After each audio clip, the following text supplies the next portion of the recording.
Ngayon live, Superintendent Richard Schwarzkopf, OIC po ng NBP. Magandang hapon po, sir.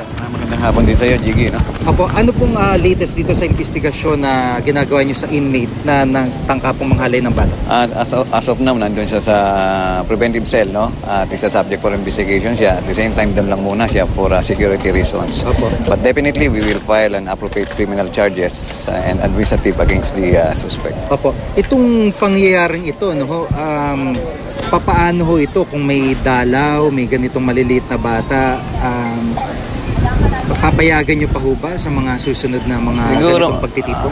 Oo, kasi siyempre naman karapatan din naman ng mga inmates natin yan, na makasama nila yung kanilang mga anak. No? Pero may mga certain prohibition and restrictions na yung ibibigay sa mga yan. Opo. Para maiwasan na yung mga katulad na nangyari kahapon. Oho. At sa initial na investigation po ninyo, ano po ang lumalabas? Paano po nakumbinsin itong inmate na madala yung bata sa isang palikuran? Actually, meron kasing gagawin yata rito parang parlor games, no? Adjacent to sa building kung saan nakatira yung tatay ng biktima, no? And it so happen, may dalawang bata nakasama din sa parlor games na kanilang niyaya yung bata na pinayagan naman ng magulang ng both parents, no? Siguro that was around 1 or 2 o'clock in the afternoon yesterday. Ngayon nga, mga around 4 o'clock, hinanap na ng magulang, binuntahan nila doon. Nung makita nila nung malaman nila na wala doon sa area, tinanong nila yung dalawang bata ng magulang. At sabi nung bata sa magulang ay umuwi na at iinom daw ng tubig. Doon nag-worry na yung yung mag-asawa, no, hinanap nila. Pagbalik nila sa kanilang dormitory, somebody told them na yung bata nga natagpuan inside doon sa comfort room located doon sa Roman Catholic Church. Opo, at babutihon na ituro mismo yung pong may kagagawan po nito? Ayaw po, immediately, no, yung ating operatives na nag-responde doon sa crime scene, dinala kagad yung bata dito sa NBP Hospital for medical treatment. And fortunately, yung bata naman na-survive natin. No, kasi medyo nagkaroon ng unconscious siya, makuha kasi meron siyang tali sa leeg, no? And it so happened, nung madala nga sa ospital, na-revive yung bata.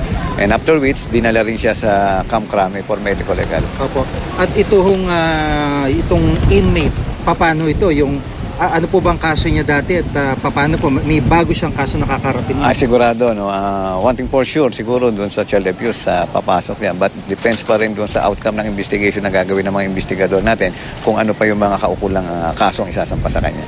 Yung isolation area, ito ba ho sa Tagalog, yung Bartolina, paano pong... Hindi, walang ganong sinasabing Bartolina. It is a preventive cell, no? Para mailagay, ma-isolate. Mag-isa lang talaga siya. Ma-isolate lang natin yung inmate for security reasons. Pero nakikita nyo na talagang matatagalan bago rin maihalo siya sa mga pangkaraniwan? Ay, definitely matatagalan bago siya maihalo. At kumbaga matindi rin yung banta sa buhay niya? Hindi naman natin maaalis yun. Siyempre marami mga inmates na nandyan. At gawan siyempre may pangkat yan. Although isang pangkat naman sila. Opo. At yung ganun kasi na pagpatanggap po ng mga bisita, pagkakaroon ng parlor game sa mga bata, kumbaga part din ng nila parang rehabilitasyon. Exactly, no? Makakatulong sa kanila. Pero exactly. Sa pangyaring ito, nakakalungkot na baka ibang mga pamilya matakot na rin po. Katulad nga kanina, nang nag-inspection si Ma'am Laila, kasama ako sa loob kanina, nag-inspection siya, meron siyang mga kinausap ng bata, andun yung mga magulang, at sinabihan na mismo ang ating mahal na sekretary nagsabi nga sa mga magulang na nandun, na huwag pababayaan naman yung bata habang ang kanilang mga anak ay sinasama nila sa kanilang pagbisita sa kanilang asawa.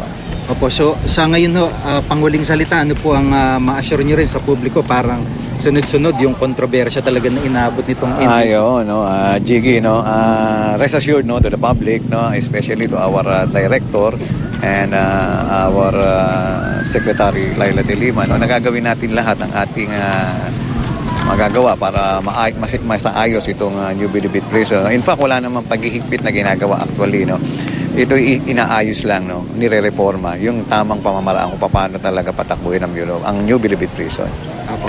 Maraming po salamat sa pagkakataon. Si Senior Superintendent Richard Schwarzkopf, ang OIC po ng New Bilibid Prison.